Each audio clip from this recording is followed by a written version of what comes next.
Hi there, my name's Chris Waters. I go by The Architect. I have a business called Constructed Adventures where I travel around the world building immersive treasure scavenger hunts for special occasions. Today I am in Freiburg, Germany, which is one of the coolest towns I've ever visited in my life. Over my shoulder here is a 700-year-old cathedral called, nicknamed at least, the Munster. Over my shoulder here is a clock. Don't know if it's 700 years old, but probably pretty close. Anyway, I'm here because I wanted to talk about timing and how to control time in an adventure. It's funny, trying to thread the needle on one of these days is a little bit like catching the white whale. If it's a 5, 6, 7 hour day and you're trying to stick the landing on a marriage proposal or a surprise birthday party, it can be really tricky and really daunting because it's hard to gauge. And so today I'm going to talk about all of the things you need to be aware of, all of the tips and tricks, and anything that I do that you could also do to help try to make sure that this thing ends at the correct time.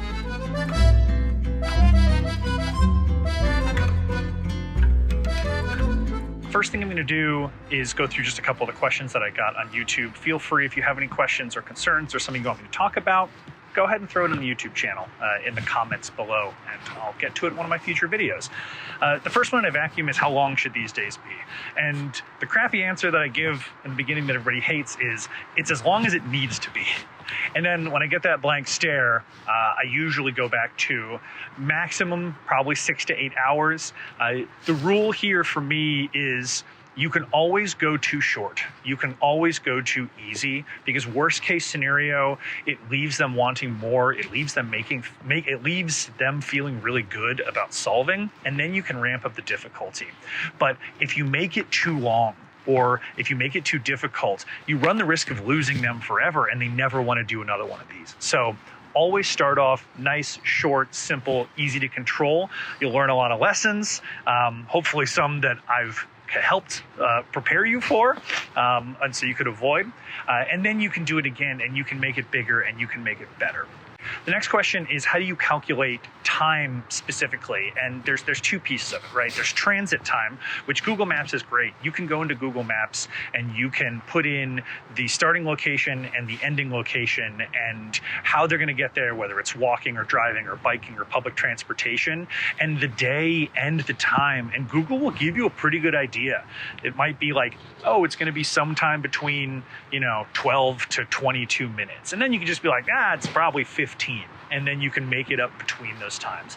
The other, probably trickier thing to gauge is how long it's going to take someone to solve a puzzle, which is really difficult, because I've had players that solved a puzzle in 5 minutes, and then I've used the exact same puzzle on different players and it took them 45, and it's just like, you don't know. So first is one of my big golden rules, if you saw my top 10 video, is know your player. Knowing your player, knowing their propensity for puzzles is really going to help. I always never assume that they have some type of knowledge, so I always err on the side of making it a little bit too easy rather than a little bit too hard, just because, I don't know, personally, for me, I think it's a little bit more fun. These days are not always about the puzzles, it's about the adventure. One thing you can do, though, is you can play test. You can give this puzzle to some friends. If you want to hop in the Constructed Adventures Discord channel, we actually have a play testing thread, and we have people of all different abilities. Some really, really hardcore puzzlers, and we have some newbies that are just kind of interested in building adventures, but will also tell you, like, I have no idea how this works, or this is where my brain went, or this is how long it took me to solve. So that really helps.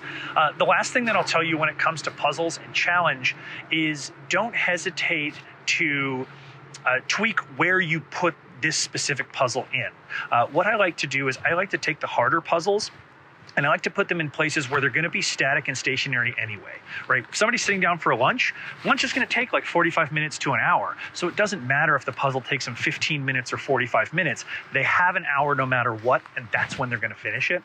Another is when they're in transit. Sometimes maybe you have one spot that just has to be a little bit further away. One of my golden rules, 15 minutes usually max between spots, but sometimes you just have something where it's like going to be 45 minutes.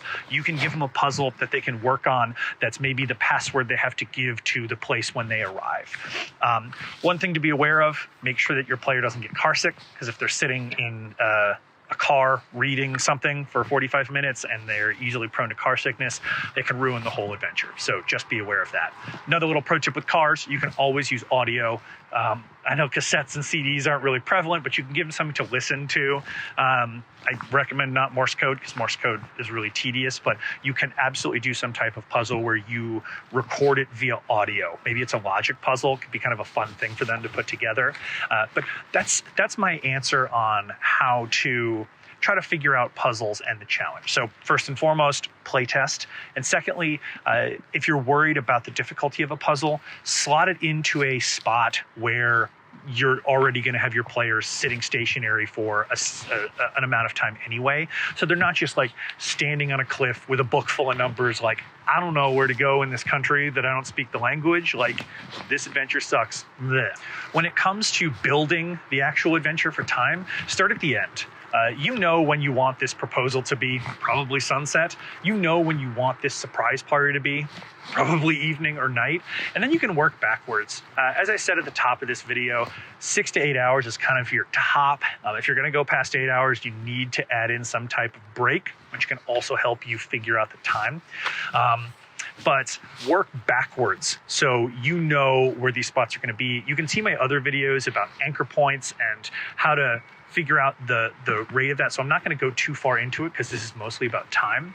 But this does bring me to another piece I'm going to talk about, and that's putting a break halfway through or 3/4 of the way through. The nice part about this is they get this break, maybe they go home and they just have a note that says, you know, next stop must be here at 4 p.m. And if they arrive at 2 p.m., awesome, they have 2 hours. If they arrive at 3:45 p.m., not as awesome, but now you've made up that time. So there isn't that issue. The one thing with writing out times is if this thing gets completely out of control, you run the risk of making your players feel really bad that they were late on this, and that's not a good feeling. So be aware of that if you're like, reservation at 6:30, and they open up the envelope and they're like, cool, it's 7:15. What do we do? And you're like, I don't know. And now, you know, if you hadn't written that, you could go to that restaurant and just be like, how much money do I have to pay you to change this reservation to 7:15? And then your players have no idea that anything went wrong. Because most of the time, they're not late because they're dumb. They're late because something went wrong, or maybe you misjudged something. But it's still, they're going to feel bad. And you don't want them to feel bad because this is about making people feel good. Last but not least, 99 out of 100 times, your players are going to run late more than they're going to run early. It's just how it works. Know your players.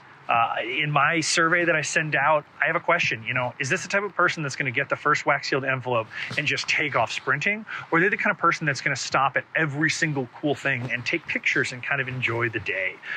Regardless, something always happens that causes this thing to go late. It is not hard to slow them down. You can very easily have, you know, when they about to sit down at a restaurant, you can tip the waiter an extra $10 and be like, I need you to make sure that they don't leave until this time. Consequently, you can also try to do that to speed up the time, but it's a little easier for them to run long. And if they have friends with them or they have somebody driving them, you can always have them be like, hey, I need you to eat 5 minutes. If they're going to interact with an actor, I need you to make a meal of this conversation.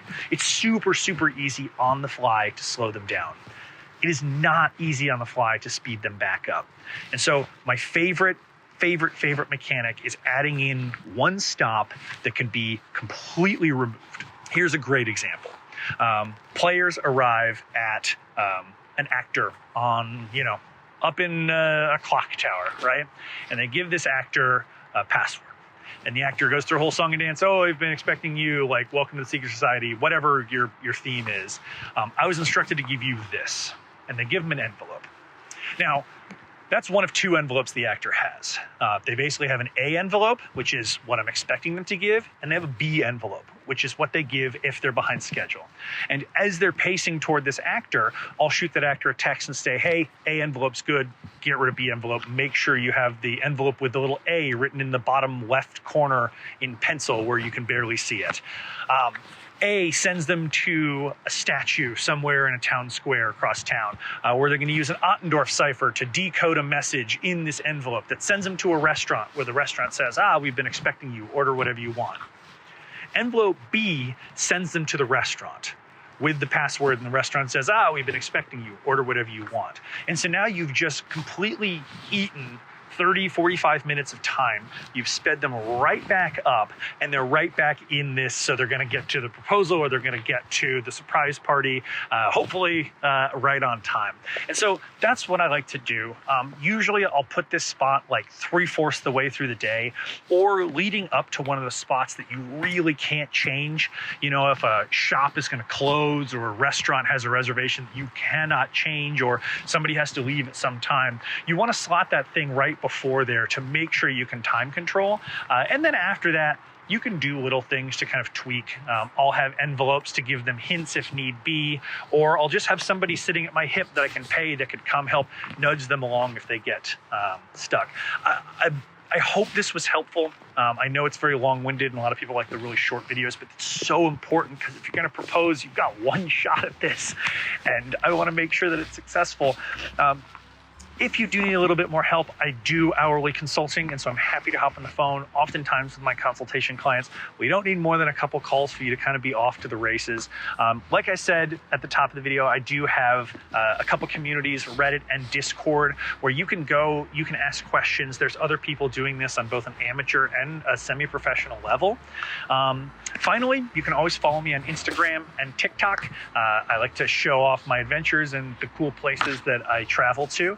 And so now I'll leave you with a couple great videos and clips of this amazing city as I see what I can do to try to let them get me to the top of this tower, which I don't think they're going to because I don't speak their language and it's a church and they're usually a little bit cagey about letting people just like climb the towers, but I'll see what we can do. But until next time, happy building.